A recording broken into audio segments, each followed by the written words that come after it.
Hello, this is Mike from the stadium in Bay City, Michigan, and today we're going to be opening a pack of 2011 Timeless Treasures football. We sold every pack of these that we had, but for whatever reason this one's just kind of been sitting up on the shelf for a while, so we decided we'd see what's in it.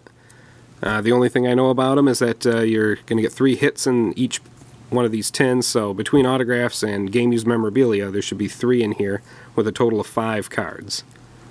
And our tin that we're opening today has a picture of Red Grange on the front.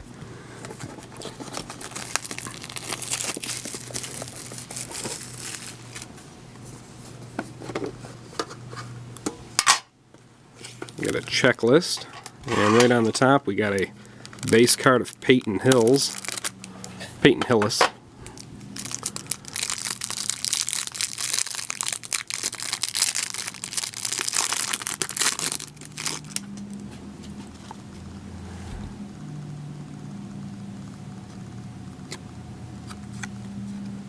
Numbered out of $4.99.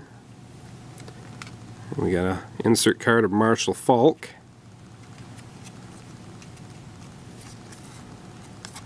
And we have an autograph card of Shannon Sharpe. And a base card of Tony Dorsett. And we have a jersey card of Torrey Smith. And lastly, we have a redemption card for NFL Rookie Signatures number 207. So, not sure who that is. We'll have to find out. But that is what we got out of our pack of 2011 Timeless Treasures football.